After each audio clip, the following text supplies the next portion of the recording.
James Butts gets caught lying, violating civil rights to hide police misconduct.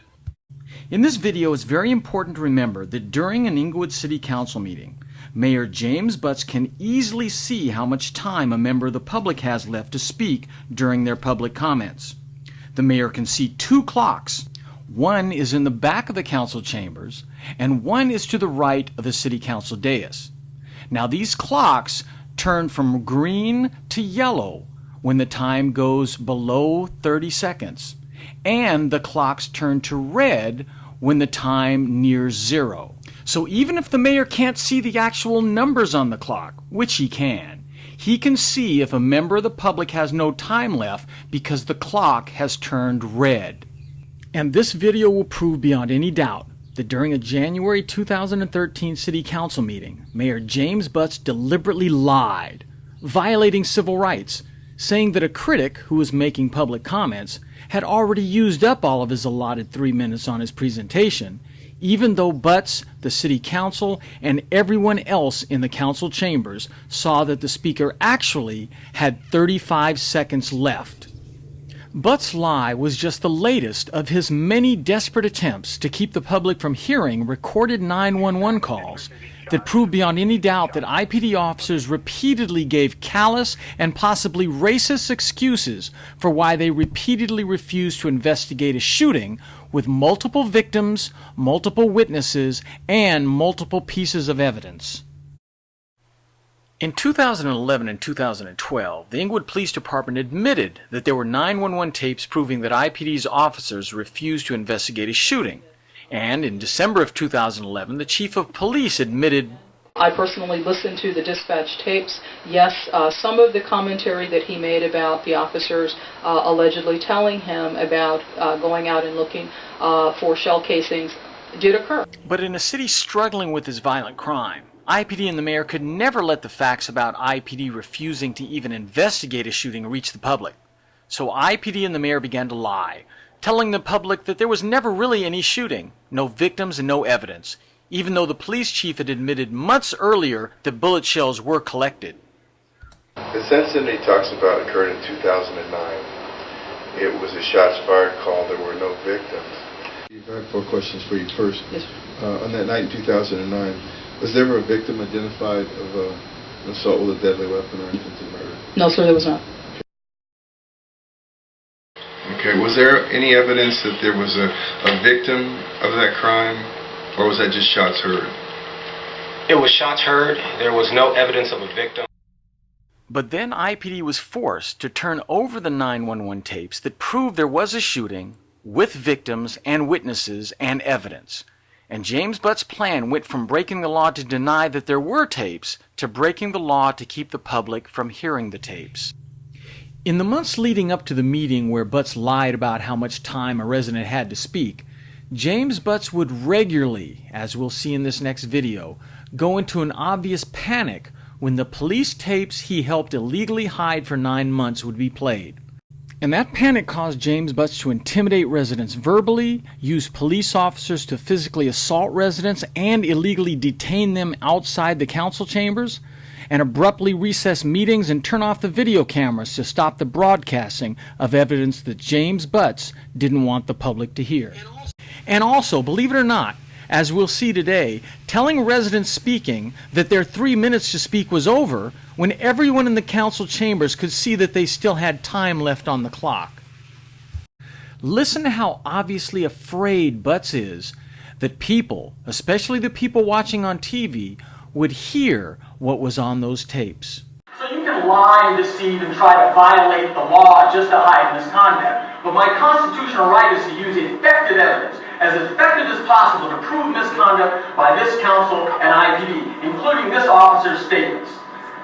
If he's being shot at, there's a reason he's being shot at. No. He's not. We're not doing that. You're not doing that. You're allowed to speak. Take this. Just move your mic. That was the panicked voice of a man who was very afraid of the public hearing an IPD officer give this as a reason for not investigating a shooting. for the mere fact if this person is being shot at, there's a reason he's being shot at. Okay. And James Butts was panicked because he knew that there were many other tapes that could be played. Here an IPD officer says that IPD doesn't investigate a shooting unless the actual victim calls them, which would be hard if the victim had been shot or killed. Yeah, but if I give you the address, say this is where he lives, could you go and make an inquiry? Not necessarily tonight, but later on.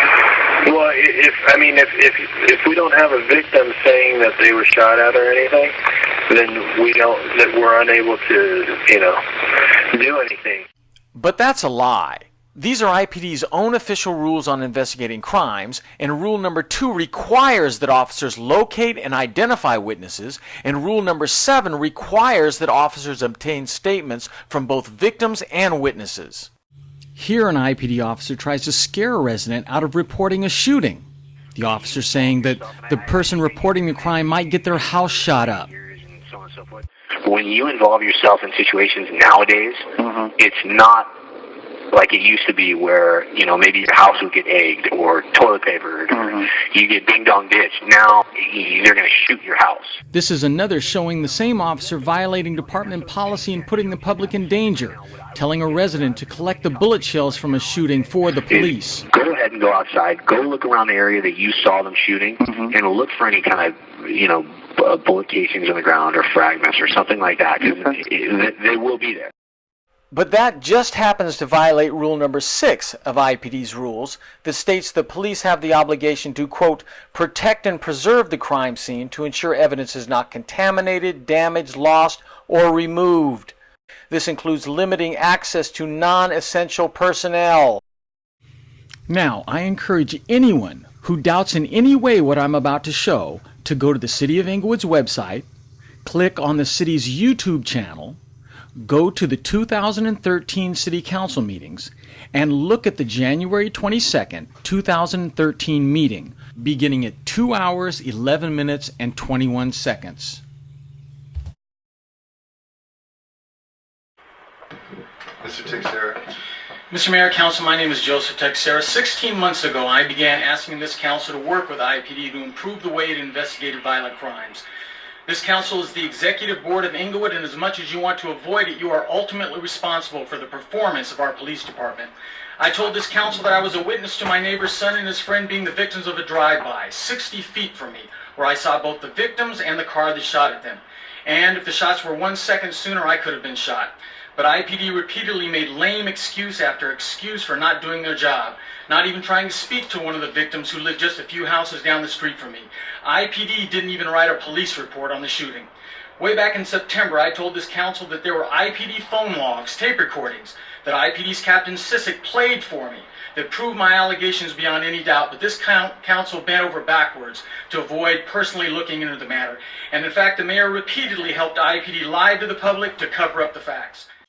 Now, I'm going to speed up the video to save time, but remember, the city's own timestamp is still ticking at the bottom. Remember, the resident's comments started at 2 hours, 11 minutes, and 21 seconds.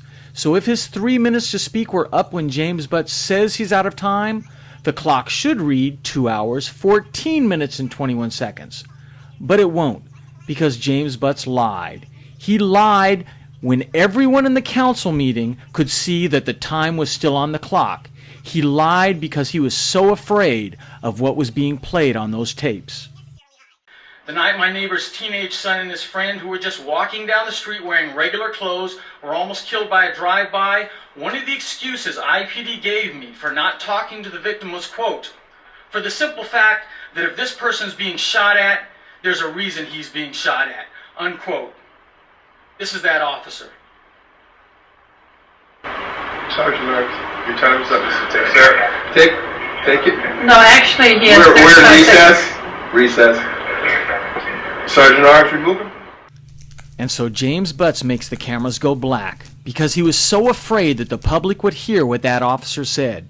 He was so afraid that he said the speaker was out of time, even though everyone in the council meeting saw that he had 35 seconds left.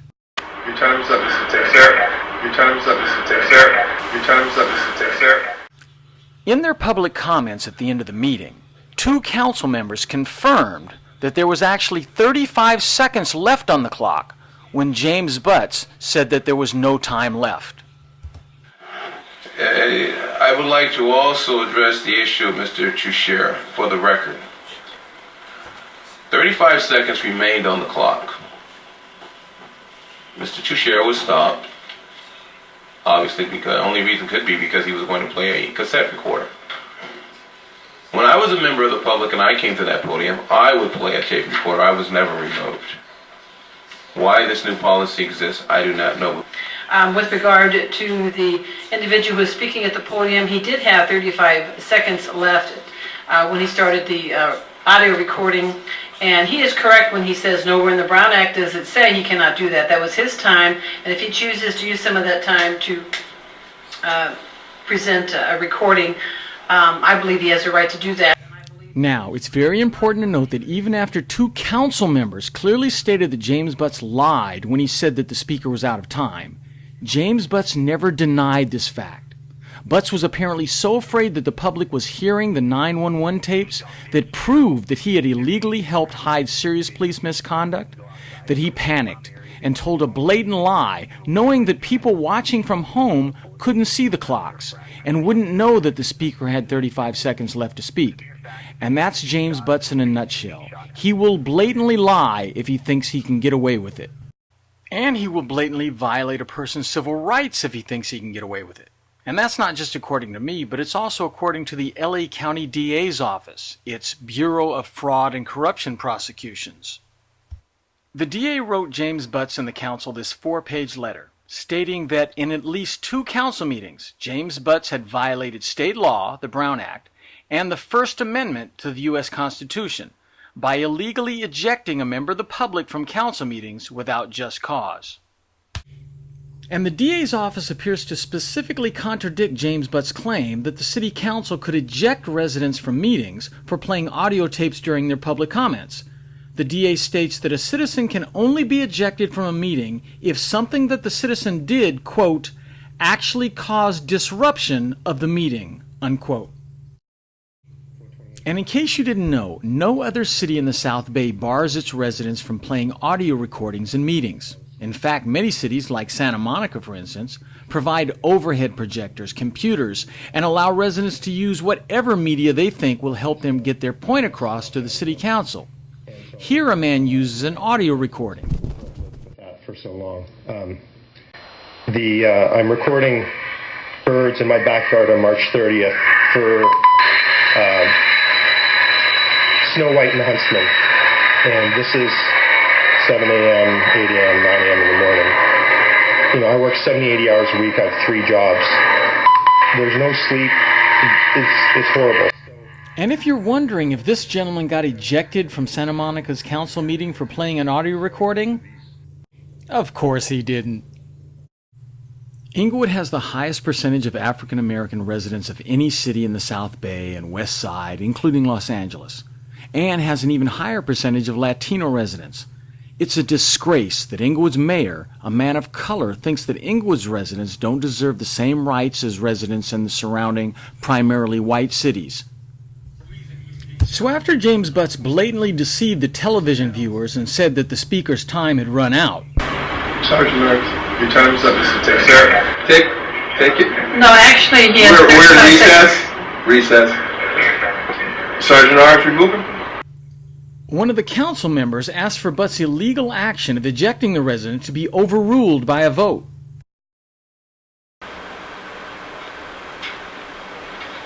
Back on the record.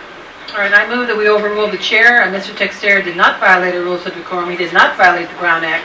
He does have legal authority to play a tape recording during his 3 minutes. So I move to overrule the chair's decision and have him removed. I second. Now, what the councilwoman stated is very important. She said that it was not a violation of Inglewood's rules of decorum for council meetings and not a violation of California's Brown Act to play audio recordings in city council meetings. And by law, that is the only way that you can deny someone their time to address the council. These are the Inglewood City Council's rules of decorum, and nowhere in them does it state that speakers can't play audio recordings during their public comments. And as we've seen, other cities in the Southland welcome their residents using audio recordings to make a point. This is 7 a.m., 8 a.m., 9 a.m. in the morning. You know, I work 70, 80 hours a week. I have 3 jobs. There's no sleep. It's horrible. And this is California Code 54950.5, otherwise known as the Brown Act. This act governs the rules of all legislative meetings in California, including city council meetings. And nowhere in the 30 or so pages of the Brown Act does it forbid public speakers at city council meetings from using audio recordings. The statute is introduced with a very important statement. It states, "The people of this state do not yield their sovereignty to the agencies which serve them. The people, in delegating authority, do not give their public servants the right to decide what is good for the people to know and what is not good for them to know." Unquote. And that's exactly what James Butts did. And he lied and violated civil rights to do it, for his own benefit, to hide the fact that the Inglewood Police Department had serious problems and that he had violated the law for 9 months to hide those problems. So remember, the councilwoman asked for a vote to overturn James Butts' act of denying a resident the right to continue to address the council by saying that the resident was out of time. Back on the record. All right, I move that we overrule the chair. Mr. Texera did not violate the rules of decorum. He did not violate the Brown Act. He does have legal authority to play a tape recording during his 3 minutes. So I move to overrule the chair's decision and have him removed. I second. Now, pay close attention to some things that indicate that other city officials were not comfortable with what James Butts did. First, Councilman Ralph Franklin tries to get out of voting on the motion to overrule Butts.